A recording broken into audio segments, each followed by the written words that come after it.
Hey guys, Adam here and welcome back to my channel.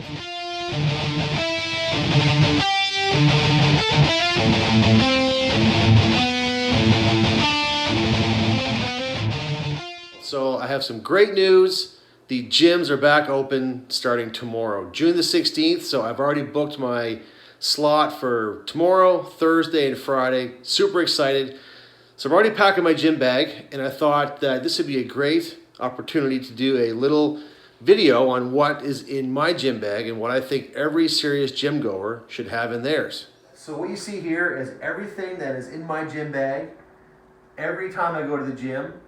So the first thing that I'm going to show you that's in my gym bag are my lifting shoes. Now I've said before in previous videos to invest in a good pair of weightlifting shoes or CrossFit shoes.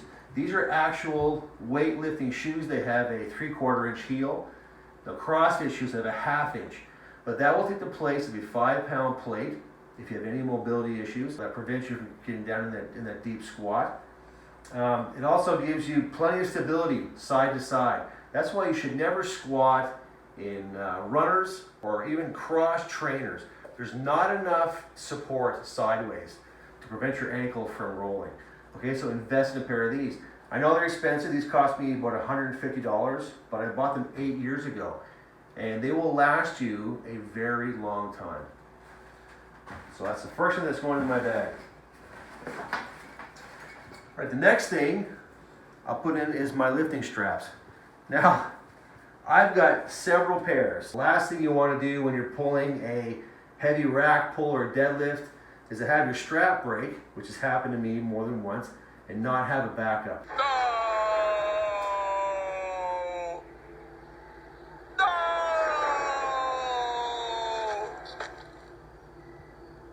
No! Okay, always have backups. And while I'm here, I will give you guys a little tutorial on how to wear your lifting straps properly. You can see mine have gotten lots of wear.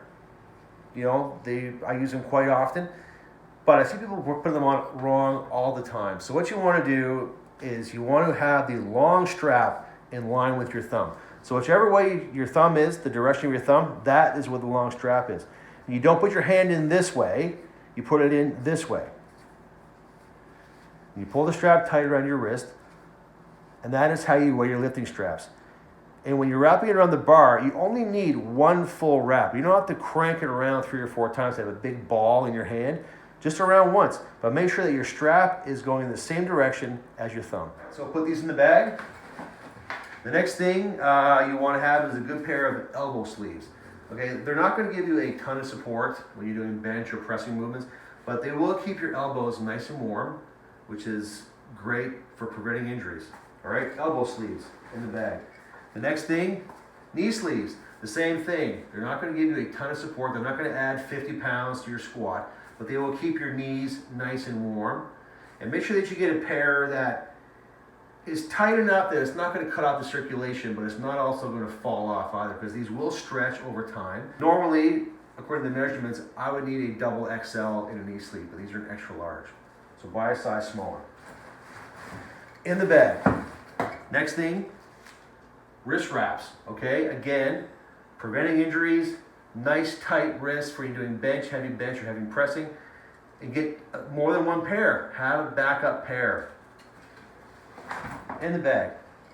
Next thing, okay? Resistance bands. Have 2 sets, okay? So have a set of the mini reds.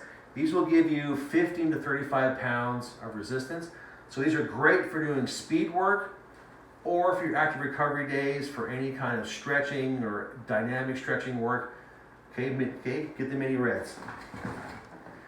Invest in a pair of these medium greens. Okay, these are what you're going to want to use for your medium to heavy days. Okay, these will provide about 50 to 100 pounds of resistance depending on how tight the band is. Okay, great thing. A lot of gyms don't have resistance bands, so invest in a pair of your own and always have them on hand. In the bag. Next thing, knee wraps, okay? Very important. Now these will give you support, and these will add, you know, depending on how tight you make them, 50 to even 100 pounds at, plus on your squat, okay? And when you're wrapping your knee sleeves, you want to go from the top of your hamstring the bottom of your hamstring to the top of your calf, not right around your kneecap. You want to have a nice long wrap. You will cut off the circulation if it's around your knee, trust me. So have it from the top of your hand to your calf, the bottom of your hamstring. And always buy a pair that does not have Velcro. Okay, these ones here, there's no Velcro. You actually have to loop it under or tie it under the wrap after you have it, wound around your leg. All right, so knee wraps in the bag.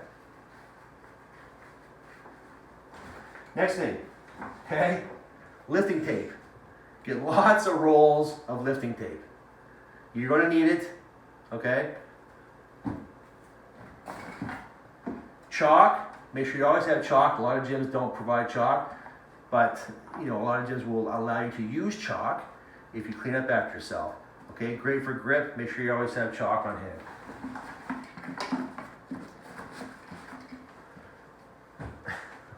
All right, part of your warm-up, especially if you're getting old like me, BioFreeze or any kind of heat, put it on before your workout and after, okay? I'll put it on. Being a natural athlete, you're always sore. It's just how sore are you? So sometimes, I don't need this stuff. Other times I need to put this on my quads or hamstrings or, calves or whatever. Next thing, your BCAAs. It's good to have this stuff on hand when you're working out just to stay hydrated. I don't know if it really provides any major benefit other than making your water taste great, but always have your BCAAs with you. And make sure you have your shaker bottle with you to put your BCAAs in, of course. Lifting towels, okay? These here have been my throwing towels for the last 5 weeks, so they're all muddy and I have to wash them tonight, but they'll be ready for tomorrow. Food, okay? I always bring food to the gym. Either a banana or an apple, or even, if some of you guys have kids, Bear Paws, those little Bear Paw cookies, great, okay? They're quick carbs, they're easily digestible, and they're great to have on hand when you're working out. But always bring food when you're working out, okay? I'll eat some stuff, I'll eat bananas or apples during my workout all the time. One other thing that you should always have in your bag, it might sound strange, but collars. Have an extra set of collars of your own. That way you don't have to wait around for a set to become available or try and find them in the gym if they're scarce. You can buy them on Amazon very easily these days. These ones here, you can tell they're super old because I've had them for about 20 years and I taxed them from a gym that I was going to way back when. So don't steal stuff from the gym, buy it, but back when I taxed these, there was no Amazon to buy from, so anyway, my bad. And a good power belt, okay? I've had this power belt, I don't know, for 20 years at least, and I'll even show you. At one time, I had to actually put extra holes in the belt, okay? But these days, yeah, you'll see where I am these days. It's somewhere up around here. But anyway, a good power belt. Nice, solid leather, okay? Again, it's going to cost you some money, but it's going to last you forever. Now, one thing I don't usually have in my gym bag is my pre-workout. I do take a pre-workout, but I don't have it in my gym bag because I take it about 30 minutes before I leave the house or for work, from wherever I'm leaving, but it's not usually in my gym bag. And of course, one big important thing to have is your music. So I always have my Wi-Fi earbuds with me. Eventually, I'll buy a pair that are truly wireless, the ones that just in your ears with nothing else hanging around. But for now, I've got these, and so make sure you have your earbuds for your tunes. So that is what's in my gym bag. I hope you found it helpful. And like I said, go out and invest in all this stuff. Make sure you're prepared so that you have the best workout possible. And with that, thanks for watching. Please like and subscribe, and stay tuned for episode 55 of The Ways.